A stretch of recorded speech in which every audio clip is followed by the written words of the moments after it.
अस्सलाम वालेकुम दोस्तों, उम्मीद है कि आप सब खैरियत से होंगे। जी दोस्तों, आज हम यूनिवर्सिटी की जिसकी बात करेंगे वो है यूनिवर्सिटी ऑफ मैनेजमेंट टेक्नोलॉजी। आज इसके कुछ पॉइंट डिस्कस करेंगे जिसमें हम कैंपस को देखेंगे, पेपर पैटर्न को देखेंगे, फीस स्ट्रक्चर को देखेंगे, सोसाइटीज़ एंड क्लब्स को देखेंगे, हॉस्टल्स को देखेंगे, स्पोर्ट्स को देखेंगे और कैफेटेरियाज़ को देखेंगे। दोस्तों, ये वो कुछ पॉइंट्स हैं जो हर यूनिवर्सिटी के मेन पॉइंट्स होते हैं और हम हर वीडियो में इनको ही डिस्कस करते हैं। तो फर्स्ट ऑफ ऑल तो हम चलते हैं कैंपसेस की तरफ। दोस्तों, इस यूनिवर्सिटी के पाकिस्तान में टोटल 2 कैंपसेस हैं, जो कि एक लाहौर और एक सियालकोट में है। इसके अलावा पाकिस्तान में इसका कोई कैंपस नहीं है।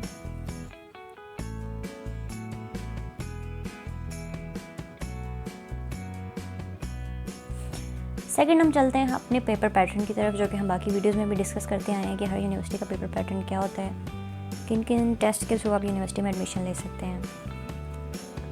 तो चलते हैं पेपर पैटर्न की तरफ।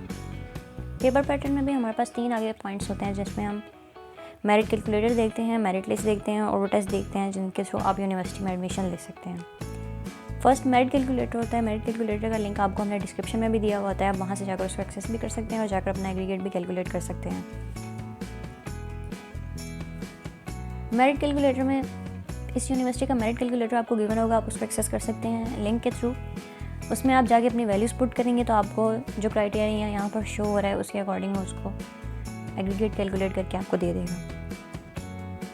अंडर ग्रेजुएट के टेस्ट के लिए आपके मैट्रिक में जितने मार्क्स होते हैं उसका 20% लिया जाता है, एंट्री टेस्ट का 30% लिया जाता है और जो FSC या A लेवल्स जो होता है उसका 50% आपका लिया जाता है।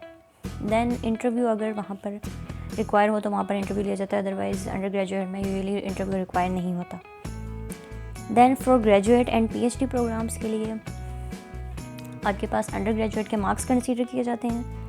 देन UGAT का टेस्ट होता है, जिसको आप अंडर ग्रेजुएट एप्टीट्यूड टेस्ट भी कहते हैं। और then graduate and PhD programmes के लिए बेसिकली आपका इंटरव्यू लिया जाता है और इस इंटरव्यू और UGAT के मार्क्स की बेसिस पे आपका एडमिशन होता है यूनिवर्सिटी में। देन आती है हमारी मेरिट लिस्ट। मेरिट लिस्ट का लिंक में भी आपको डिस्क्रिप्शन में ये गिवन होता है, आप वहाँ जाकर इसको एक्सेस कर सकते हैं, अपनी सारी लिस्ट को डाउनलोड कर सकते हैं। और जो मैंने आपको कैलकुलेटर का लिंक दिया हुआ है उस पर जाकर आप एग्रीगेट कैलकुलेट कर सकते हैं। देन मेरिट लिस्ट में जाकर अपने एग्रीगेट चेक कर सकते हैं कि आपका किस मेरिट फील्ड में एडमिशन हो सकता है और किस में एडमिशन नहीं हो सकता। उसके अलावा इसका लिंक भी आपको नीचे डिस्क्रिप्शन में गिवन होगा, आप वहाँ से भी उसको एक्सेस कर सकते हैं। हमारी वेबसाइट पर ये सारी चीज़ें आपको अवेलेबल होंगी। देन हम चलते हैं टेस्ट एंड क्राइटेरिया की तरफ। NTS का बेसिकली मैंने पिछली वीडियोज़ में भी आपको बताया था कि NTS में बेसिकली 30 मार्क्स मैथमेटिक्स के होते हैं, फिजिक्स के 30 होते हैं, कंप्यूटर या केमिस्ट्री के 30 मार्क्स होते हैं एंड इंग्लिश के 10 मार्क्स होते हैं। टोटल MCQs जो आपके होते हैं वो 100 होते हैं और टाइम जो होता है वो आपको 100 मिनट्स ही दिया जाता है, 1 hour and 40 minutes। उसके अलावा इसके अपने टेस्ट की वेटेज भी आप देख सकते हैं। जो नेट का टेस्ट होता है उसमें 22% जो होती है इंग्लिश होती है, 22 एनालिटिकल होती है, 22 क्वान्टिटेटिव होती है एंड सब्जेक्टिव जो होती है वो 33.4% होती है। टोटल MCQs आपके 90 होते हैं और टोटल टाइम जो होता है वो आपको 2 hours दिया जाता है। इसमें भी राइट साइड पर आप पार्टीशन देख सकते हैं, जिसमें आपको गिवन है कि इसमें sentence completion, analogy, antonym, comprehension, synonym, इन सब की डिवीजन भी आपको गिवन है। इसको देखकर ही आप इस टेस्ट की तैयारी कर सकते हैं और वो डिफरेंट बुक से आप इसकी तैयारी कर सकते हैं। अपनी सिलेबस बुक से भी कर सकते हैं, MCQs बुक से भी ले सकते हैं। नेक्स्ट हम चलते हैं कोर्सेज़ पे। दोस्तों, बहुत सारी यूनिवर्सिटीज़ जो हैं वो डिफरेंट प्रोग्राम्स पाकिस्तान में ऑफ़र करती हैं, उनमें से सारी यूनिवर्सिटीज़ में सारे प्रोग्राम्स अवेलेबल नहीं होते। कुछ कहीं अवेलेबल होते हैं और कुछ किसी यूनिवर्सिटी में अवेलेबल होते हैं, लेकिन कोई एक यूनिवर्सिटी भी ऐसी नहीं है जिसमें दुनिया के सारे प्रोग्राम्स आपको ऑफ़र किए जा रहे हों। इसी तरह UMT के भी कुछ कोर्सेज़ यहाँ पर गिवन हैं। अगर आप सारे कोर्सेज़ के बारे में जानना चाहते हैं तो उसका लिंक भी आपको डिस्क्रिप्शन में गिवन है, आप जाकर उसको एक्सेस कर सकते हैं। इसमें आपको कुछ अंडर ग्रेजुएट के प्रोग्राम्स और ग्रेजुएट के प्रोग्राम्स गिवन हैं, जिनमें BS सोशल वर्क है, BS सोशियोलॉजी है, BS सॉफ्टवेयर इंजीनियरिंग है, BS टेक्सटाइल्स है, BS ज़ूलॉजी है, BS आर्किटेक्चर है, डॉक्टर ऑफ फिजियोथेरेपी है, LLB भी है, then BA honours in early childhood education भी है एंड लिबरल आर्ट्स भी है। उसके अलावा यहाँ पर फैशन डिज़ाइनिंग भी है, ग्राफिक डिज़ाइनिंग भी है एंड इंटीरियर डिज़ाइनिंग भी है।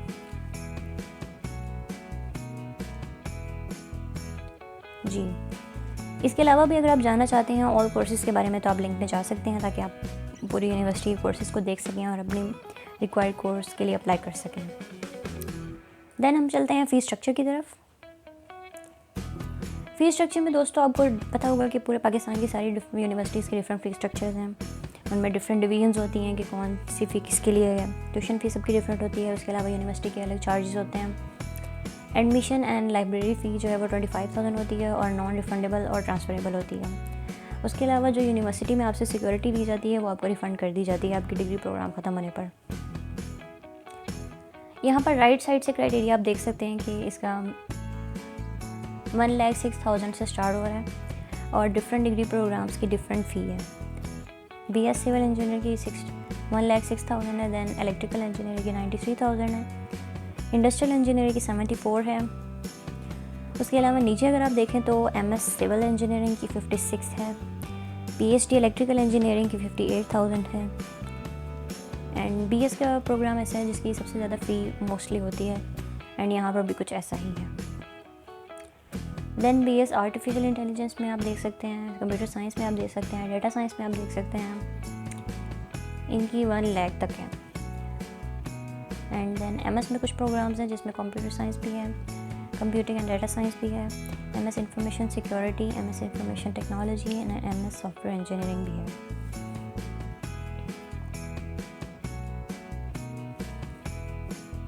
उसके अलावा यहाँ पर आपको 2020 का फ़ी स्ट्रक्चर भी गिवन है, आप इसको भी देख सकते हैं।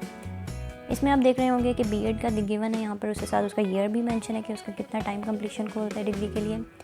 दैट इज़ 1.5 ईयर एंड 1,99,000 जो है इसकी फ़ी है टोटल। उसके बाद BA ऑनर्स है, BS जनरल स्टडीज़ है, BS इंटरनेशनल रिलेशंस है, BS पॉलिटिकल साइंस है। इन सब की जो फ़ी स्ट्रक्चर यहाँ पर गिवन आपको शो हो रहा होगा वो 2020 का फ़ी स्ट्रक्चर है। मीन से लेटेस्ट फ़ी स्ट्रक्चर आपको गिवन है। इसके अलावा अगर आप बाकी कोर्सेज़ का फ़ी स्ट्रक्चर देखना चाहते हैं तो वो आपको लिंक से जाकर मिल सकता है। हमने लिंक में आपको डिस्क्रिप्शन दिया हुआ है, आप उसको वहाँ से एक्सेस कर सकते हैं।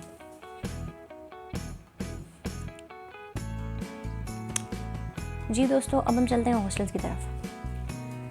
हॉस्टल्स जो होते हैं वो किसी भी यूनिवर्सिटी के लिए बहुत ज़्यादा इंपॉर्टेंट होते हैं क्योंकि वहाँ पर बहुत सारी डाइवर्स फील्ड के स्टूडेंट्स से आना होता है, पूरे पाकिस्तान से आना होता है और फॉरेन स्टूडेंट्स भी होते हैं उनके, जिनके लिए हॉस्टल की रिक्वायरमेंट बहुत ज़्यादा ज़रूरी होती है और गर्ल्स एंड बॉयज़ दोनों के हॉस्टल ही चाहिए होते हैं हर यूनिवर्सिटी के लिए। बहुत सारी ऐसी यहाँ पर बेसिकली बहुत सारी फैसिलिटीज़ गिवन है जो कि यहाँ पर भी मेंशन की गई हैं। फ़र्स्ट ऑफ़ ऑल हम ये देखेंगे कि यहाँ के चार्जेस कितने हैं।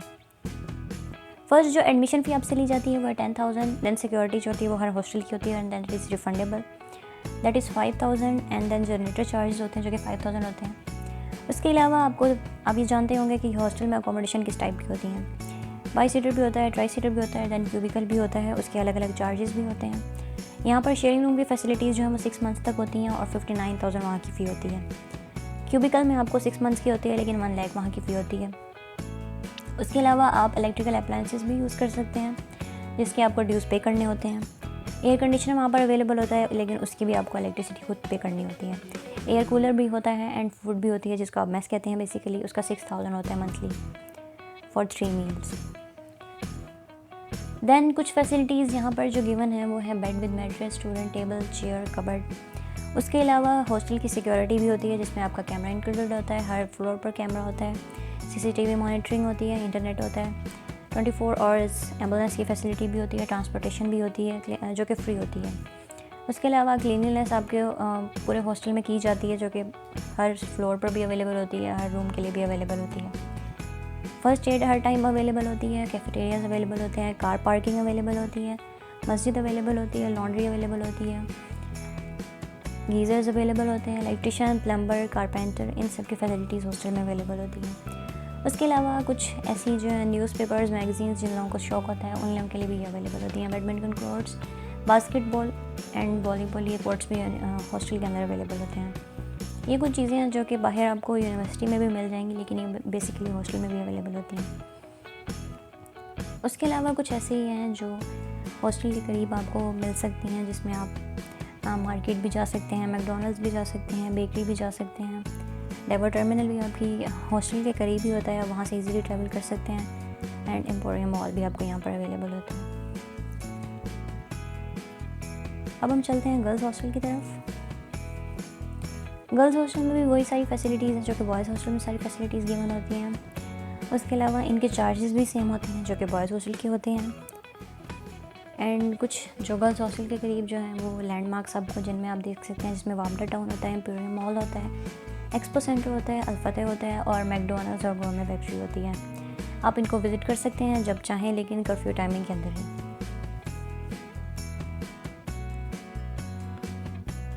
नेक्स्ट हम चलते हैं societies and clubs. Societies and clubs जो होती हैं वो बेसिकली किसी भी यूनिवर्सिटी का स्टडी से हट कर थोड़ा पार्ट होती हैं, जो कि फ़न के पार्ट में भी काउंट की जाती हैं। सोसाइटीज़ बेसिकली आपको एक्सपीरियंस भी देती हैं और स्टडी से हट कर बहुत कुछ आपको सिखाती हैं। आपको टीम लीडिंग भी सिखाती हैं और थोड़ा एक्सपीरियंस देती हैं कि लाइफ में और मार्केटिंग में क्या क्या आप कर सकते हैं और क्या क्या चल रहा है। इसी तरह इस यूनिवर्सिटी की भी कुछ सोसाइटीज़ हैं, जिसमें सिम्फनी सोसाइटी है, डाइवर्सिटी क्लब है, रेस क्लब है। हर सोसाइटी का जो होता है वो डिफरेंट पर्पस होता है और हर सोसाइटी अपने पर्पस को लेकर चलती है। इसके अलावा यहाँ में स्काउट्स क्लब है, कम्युनिटी सर्विसेज हैं, बुक्स शेयरिंग सोसाइटी है, हैप्पीनेस क्लब है एंड इस्लामिक सोसाइटी है। ये डिफरेंट सोसाइटीज़ हैं जिनके अपने अपने पर्पसेस हैं। इनमें एडमिशन भी इसी तरह होता है कि अगर आप अप्लाई करते हैं, आपको डेडलाइन मिलती है, देन आपका इंटरव्यू होता है, फिर आपकी सिलेक्शन होती है। उसके अलावा कुछ निजी सोसाइटीज़ भी गिवन है, जिसमें डिबेटिंग क्लब है, वेलफेयर सोसाइटी है, लिटरेरी सोसाइटी है, जिन लोगों को लिटरेरी का शौक़ होता है या फिर अदब का शौक़ होता है आप कह सकते हैं। उसके अलावा ड्रामेटिक्स क्लब भी है, अगर कुछ लोग मीडिया से रिलेटेड ज़्यादा जिनको शौक़ होता है, जो लोग कैमरा के सामने ज़्यादा अच्छे से परफॉर्म कर लेते हैं या आना चाहते हैं, उनके लिए ड्रामेटिक्स क्लब है। उसके अलावा गर्ल्स क्लब है, फोटोग्राफी क्लब है, कैरेक्टर बिल्डिंग सोसाइटी है। कुछ ऐसी सोसाइटीज़ होती हैं जो कि यूनिवर्सिटीज़ की अपनी होती हैं और कुछ ऐसी सोसाइटीज़ होती हैं जिनका यूनिवर्सिटी के अंदर चैप्टर होता है, और बहुत सारी ऐसी सोसाइटीज़ होती हैं जो यूनिवर्सिटी की अपनी होती हैं। उसके अलावा अगर आप उन सोसाइटीज़ को देखें जो जिनका सिर्फ चैप्टर होता है, उसमें IEEE आप देख सकते हैं या ICM देख सकते हैं, इसमें ACM भी आती है, और 2-3 ऐसी सोसाइटीज़ हैं जो कि इंटरनेशनल सोसाइटी हैं, लेकिन आपको यूनिवर्सिटी के अंदर उनका चैप्टर आप कह सकते हैं कि आपको अवेलेबल होता है। उसके अलावा स्पोर्ट्स सोसाइटी है, पाकिस्तानी फॉर्म है, फिल्म मेकिंग क्लब है, साइबर सिक्योरिटी क्लब है, अशर्स क्लब है, एडवेंचर क्लब है।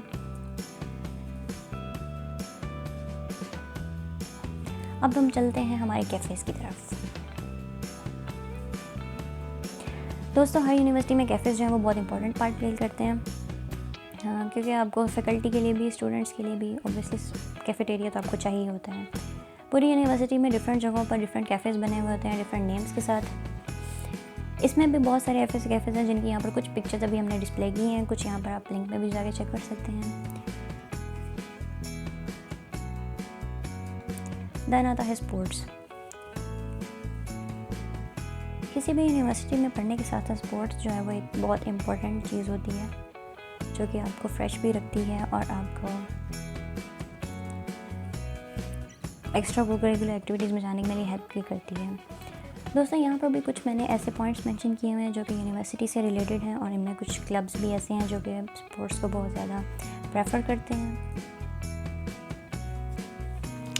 दोस्तों, स्पोर्ट्स जो है वो एक स्टूडेंट की लाइफ में बहुत इंपॉर्टेंट पार्ट प्ले करते हैं, आपके माइंड को भी फिट रखते हैं और आपकी हेल्थ को भी।